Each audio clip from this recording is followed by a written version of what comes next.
StudyIQ IAS. अब तैयारी हुई affordable. Hello everyone, my name is Pooja Divedi. Welcome to my class. I hope you all are doing fine and your studies are going good. We have to cover many events today, so let's get on with our business. Do not worry about making class because I will provide the PDF through my Telegram channel, that is by the name of Pooja Divedi UPSC. If you have any questions regarding this examination, you can also get in touch with me on my Instagram. So let's talk about this practice question. Who among the following heads the National Disaster Management Authority? Home Minister, Minister of Environment, Forest and Climate Change, Minister of Earth Sciences, and then we have the Prime Minister. The Prime Minister is the correct answer. Most of you have answered it correctly.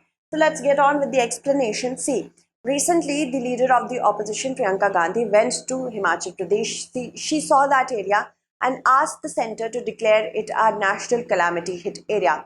Also, the Chief Minister has time and again called for this, that this area should be, or Himachal Pradesh should be declared as a national calamity hit area. Why? Because it will help in the aiding process, financial aiding process. And losses have been pegged at more than 8,000 crore rupees. It can even go up to 12,000 crore rupees. See, many lives have been lost, many people are missing, houses have been damaged. So, where will these poor people go? This takes us to the concept of climate refugee. If any community who belongs to certain calamity hit area has to move out because of that, they are known as climate refugees. So if that area becomes or is declared as a national calamity hit area, financial aid can move freely, more frequently freely. All right. There is no official definition or defined category of what is a national disaster. Although we have the Disaster Management Act of 2005, which tells us that what can we interpret as a national disaster.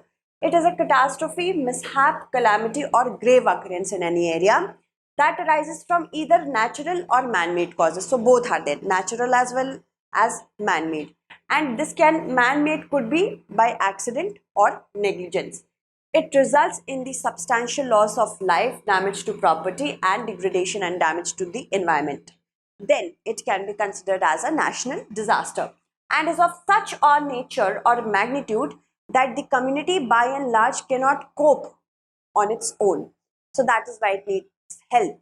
And here comes the concept of disaster. Alright, so this is what disaster is. The National Disaster Management Authority is mandated under the Act, the National Disaster Act of 2005. It established this authority, which is headed by the Prime Minister, and the respective state disaster management authorities are headed by the respective state chief ministers. The National Disaster Response Force is a group of different battalions that is there to aid and assist in such national calamity or calamity hit areas. Alright, so let's move on with the P2I batches. P2I batches for 2024 are still going on. If you want to take admission, I have time and again told you to do so that you can get a head start with your preparation. For the year 2025, all the features of the P2I with the short-term batch is also given in the long-term. However, the time is much expansive in nature. Okay, so make sure you use the code PD Live whenever you are taking admission in any of the P2I batch. This one starts from 16th of September at 6 p.m. and we are very close to it, so do it. Okay. And PD Live is the code that you have to apply. These are evening batches. The phase 1 of the E-Courts Integrated Mission Mode project was implemented in which of the following years? 2008, 2006, 2007, 2011. Mind you, I have asked you about the implementation and not the conceptualization. That means launching in the implementation phase is different and declaring a project out loud to the world is different. Although the E-Courts project, the mission mode project, was conceptualized and declared in the year 2005, implementation of the first phase took place in 2007. So option C will be the correct answer. Recently, the Union Cabinet has, allocated a lot of money, that is 7,210 crore, in order to implement the third phase of the E-Court project. That means everything, that is every facet of the court now will be available in a digital format. It's different in it has been registered in different phases: phase 1, phase 2, phase 3.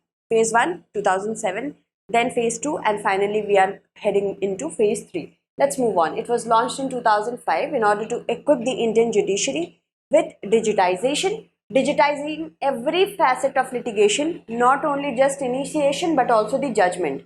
The first stage, it actually was the computerization of district and taluka courts through the implementation of the case information software that gave us basic case related services to both litigants and lawyers. Also, the phase 2 was the integration of the system across courts in the country through the National Judicial Data Grid, which had all the information about the pendency of the cases, disposal of the cases. So it became paperless, and this is what we want to do. Also, it is in line with the Sustainable Development Goal number 15, which means life on earth. And if we are going to be digitized in every fashion, how will it help us? Felling of trees would be reduced, and hence carbon footprint will also be impacted in a positive way. Then phase 3 is the digital and paperless court. Now, an online court is aimed at eliminating the presence of litigants and lawyers because of the presence of digital India, because of the presence of virtual courts. So that will also help in what? Just think about it. If the people may not have to be present physically, they will not use vehicles. When they don't use vehicles, carbon emissions get reduced or not. So how it is all interrelated? As a bureaucrat, you have to think across all sectors. Harnessing artificial intelligence is also one of its goals, and it is a joint implementation by Department of Justice of Ministry of Law and Justice and E-Committee, Supreme Court of India. Who heads the E-Committee? The CJI. The Chief Justice of India right now, Chief Justice of India is D.Y. Chandrachud Ji. That is why it is important to know about these small things as well. Consider the following countries: Denmark, Lithuania, Norway, Iceland. How many of the above share a border with the Arctic Ocean? Let's know the answer. Denmark does through Greenland, Norway does it too, and Iceland also, but not Lithuania. So 3 only will be the correct answer. India and Russia have recently agreed to train Indian seafarers in polar and Arctic waters. As in time, as in when we see that the ice waters are melting because of the greenhouse gas emissions in the Arctic region, that region is becoming more open as a sea route. That is why India is collaborating with Russia. More and so, in a very broader sense, we can also become a part of the Northern Sea Route as well as Eastern Maritime Corridor. As you can see, this is the Northern Sea Route. What happens is that if we have to reach Europe from here, it takes a lot of time. But if we go through the Northern Sea Route, it will help us in saving on not only time but also fuel, and also collaborating with Russia in this sense. Because countries such as China are already doing it, why not us? Russian Maritime Training Institute is the one where training will be done. Trading and transportation of potential commodities such as coking coal, oil and liquefied natural gas will be done along this corridor. Whatever map shows India to be dissected into groups, please, I do not support this narrative. Many areas which have not been shown in the international narrative map, I do not support that map at all. I just want to depict what the current question calls us for. Okay. So this, as you can see, as the melting of the ice has occurred, this region is becoming freer and more open to, as a sea route. And that is why we are also open to this particular opportunity. However, we have to keep in mind, if it becomes too much impacted by such melting of ice, sea water level will rise, and of course, if we are becoming a part of the Northern Sea Route, more traffic will be there. More traffic means more damage to the biodiversity of the Arctic Ocean can also occur. So we need a proper treaty, a proper legislation in order to control such kind of mishaps in the Arctic Ocean. The Northeast Passage is the shortest shipping routes for freight transportation, 5,600 kilometers, and there are many seas that are inside this particular route. What seas? Chukchi Sea, then we have Siberian Sea, Laptev Sea, Kara Sea. As you can see, these are the many ports. These are the many ports of Russia, just like Port of Sabeta, Port of Dixon, Port of Katanga, Port of Tiksi. So these are the ports that Russia can use in order to collaborate with different countries if it is opening its areas as a route. Okay. And 4 seas of the Arctic Ocean are a part of this Northern Sea Route. The route begins at the boundary between the Barents and the Kara Sea and ends in the Bering Strait. Okay. So remember, a UPSC question could be formulated from here. 6 countries border the Arctic seas. By 6 countries, we mean Canada and the USA, USA through Alaska, Russia, Iceland, Norway, Denmark via Greenland. And there are 2 territories that have special status. First is Svalbard, which is administered by Norway, and Nunavut, which is an autonomous territory which is inhabited by Canada's Inuit people. Alright, let's move on. The Tsutsugamushi Triangle is related to a disease which is caused by virus, bacteria, fungi, or roundworm. The correct answer to this question, if you are reading the newspapers, then you can answer it correctly. It is option B, that is bacteria. I'm talking about scrub typhus, which is caused by a bacteria, and it is known as Orencia Tsutsugamushi. There is a region which seems like a triangle comprising of countries from Southeast Asia, and this region sees a lot of cases of scrub typhus. So a question by twisting certain facts will be asked like this, and UPSC can twist facts very well. It is known to do that. So the correct answer will be option B, that is bacteria. Scrub typhus has been causing unexpected deaths in India, in some parts of India, such as 5 people died in Odisha and 9 people have succumbed to this infection in Himachal Pradesh. Scrub typhus is also known as bush typhus, and it is caused by a bacteria known as Orencia Tsutsugamushi. As you can see, this is a sugar. Sugar means it's a larval mite that may bite people who are working in the gardens and those areas where scrub typhus is often registered, and it is spread to people through the bites of infected sugars. This is the problem. Fever, headache, body ache, and sometimes rash. These are the symptoms of it. Most cases, they occur in rural areas, Southeast Asia, Indonesia, China, Japan, India, and Australia, Northern Australia. As you can see, this is a triangle. This is known as the Tsutsugamushi triangle, but it is not just restricted to this area. However, this is popularly known as, for registering more cases of scrub typhus, this area is known as the Tsutsugamushi triangle. Okay, anyone living in or traveling to areas where scrub typhus is very prevalent can get infected. As I have already told you the signs and symptoms, if any larval mite bites you, it might look like this. And just be careful. Do not work in the gardens without gloves. That is very important for us to know. Scrub typhus should be treated with the antibiotic doxycycline, and person of any age can be administered this. Okay, antibiotics are most effective if they are given sooner. Just as the onset of symptoms, people who are treated early with it usually recover quickly. Alright, let's move forward. Arrange the following events in the correct chronological order. Celebration of the first Hindi Divas, adoption of Hindi as the official language, formation of Hindi Sahitya Sammelan. Choose the correct answer using the codes. First Hindi Divas was celebrated in 1953, and Hindi is one of our official languages. There are 2 official languages. One is English, another is Hindi. Hindi is also a part of the 22 languages of the 8th schedule of the Indian Constitution. Adoption of Hindi language happened in the year 1949, and formation of Hindi Sahitya Sammelan was in 1918.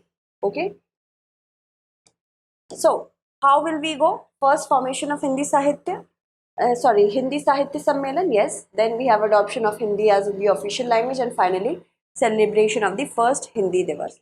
So 3 to 1 will be the correct answer. Option B will be the correct answer. In 1918, a group of Hindi scholars and activists formed the Hindi Sahitya Sammelan in order to promote Hindi as the national language, and this was the major step when we come to recognition of Hindi as the official language. On 14 September 1949 only, the Constituent Assembly of India adopted Hindi as the official language to promote and develop Hindi as the lingua franca. That means a bridge between those people who do not, speak common languages. Somebody can speak Telugu, another person can speak Tamil, another person can speak Kannada, some other person can speak some other language. So Hindi was supposed to be a lingua franca. However, because of the imposition of Hindi, Hindi got such a bad name, right? So whenever anything is being imposed and not inculcated, it will get a reaction. That is very normal. To unite the diverse linguistic and cultural regions of the nation, however, it is our constitutional duty to inculcate the use of Hindi language as the lingua franca. So when the constitution says it, we have to do it. The first Hindi Divas was celebrated in 1953. The political powers must ensure that whatever tricks they are using in order to ensure that Hindi becomes accepted and not imposed, it is done in a much gentler way. Because India is a India is a nation of diverse languages, diverse ethnicities, and many other things. So it is important we have to inculcate and not impose at all. Okay, moving on. If we talk about Hindi, Hindi is one of the two official languages of the Union government, one of the 22 scheduled languages, and by the initiation of Biohar Rajdendra Simha, Hazari Prasad Dwivedi, Kaka Kalelkar, Maithili Sharan Gupt, Seth Govindas, we could see Hindi getting its recognition. Now, Bihar, when it was adopted on 14th September 1949, the Hindi language as one of the official languages, it was also Bihar Rajendra Simhaji's 50th birthday. He was the one to have illustrated the original final manuscript of the Constitution of India. Alright, so these kind of questions could also come. However, we also must understand that there is a World Hindi Day which is celebrated on 10th January in order to honor the inception of the World Hindi Conference. Moving on, with respect to medicanes, consider the following statements. These have been known to form within water temperatures of only 15 degrees Celsius. These are most common from September to January, and they are true hurricanes. How many of the given above is or are correct? Medicanes are hurricanes that occur in the Mediterranean Sea. Their intensity is a little lighter than the common hurricanes, and they are generally not regarded as true hurricanes. I will tell you why. So option, if we go by the statement third, it is incorrect. They are most common from September to January in the year. Once or twice they occur in the Mediterranean Sea. This is also correct. And these have been known to form within water temperatures of only 15 degrees Celsius, as in if there is a minimum presence of 15 degrees Celsius of water body temperature, they can easily form. So yes, first is correct, second is correct, third is not correct. Okay. So when these two are correct, two only will be the correct answer. Recently, we saw that Storm Daniel, which is a medicane, it formed in the Mediterranean Sea and hurt the population of Libya. Thousands are dead, thousands are displaced. We do not know how will they be, how will they get back on track because of the issues that are already going on in Libya. So we see that Benghazi, Derna, port city of Derna have been the most affected in Libya. I have already covered this in StudyIQ on StudyIQ IS English channel. You can go and watch that. There are a range of weather-induced hazards in the Mediterranean, and when short-lived depressions develop, these are known as Mediterranean hurricanes or medicanes. As you can see, medicanes are formed generally over here and then they start moving. Mediterranean cyclones or medicanes are tropical-like cyclones. They occur over the Mediterranean Sea. These are, as compared to hurricanes, weaker in intensity. They affect less area and they have a shorter lifetime. It is triggered by the strong temperature gradient of a cold pool in the higher atmosphere rather than by the instability which is created by the high sea temperatures. With respect to whip, consider the following statements. The practice of whip is unique to India as it is an Indian innovation. That means we have innovated it. A three-line whip is the strongest employed on important occasions. So which of the statements given above is or are not correct? The practice of whip. Whip can be either the person who has been designated as the chief whip to issue directions to the party members. First that, and another whip is when a written notice is given. It could be one line, two line and three line. That is also known as whip. So a three-line whip is the most strongest one. One has to, any party member who has been given this whip, they have to abide by the party lines. So option or statement 2 is correct. However, this comes from the practice of whipping in the legislatures and it goes back to the time of the British. So it's not an Indian innovation. First is incorrect, second is correct, one only will be the correct answer. BJP has recently issued whip and asked all the MPs to be present in the house for the special session of the parliament, which is going to start from 18th of September and it will be a 5-day sitting. The agenda list has also been updated. Moving on. A whip may refer to both a written order to the members of the party or the person who is going to dictate the other members of the party to go by the orders of the party head. And to a designated officials, I've already told you, the term is derived from the old British practice of whipping in the lawmakers to follow the party lines. It may require the party members to be present in the house so that they can go on with the business of the house, or they vote only in a particular way. If I tell that party member to vote in a particular way, they have to do it. So in India, all parties can issue whip to their members, doesn't matter if they're opposition or the leading party. Parties appoint a senior member from among their house as the chief whip, and he or she is assisted by additional whips. A one-line whip in which there is one underline, it informs the party members to vote. However, one can abstain if they do not want to vote in the way their party want. When we talk about one-line whip, two-line whip directs them to be present during the vote, and a three-line is the most strong one. Moving on, consider the following: carbon capture and storage, solar radiation modification, ecosystem-based mitigation. So how many of the above are the approaches for removing excessive greenhouse gas in the atmosphere? Okay, so you have to answer it correctly in the comment segment. Let me take the names of those students who have answered my last question correctly so that we can move forward. D was the correct answer. Simran, Kanika, Riya, Shubham, Nikhil, Abhishek, Mansi, Omkar, Priyadarshan, Raj Tiwari, Vivek, Swati Vamula, Komal, Shalvi, Manlinath, Mandeep, Ashleek, Ritu, Sanjay, Vaibhav, Yash Jain, Arun, Neeraj, then Muhammad, Prabhat, Utkal, Hira, Pragati. You all have answered it correctly. Answer this question as well. Thank you so much for watching. StudyIQ IAS. अब तैयारी हुई affordable.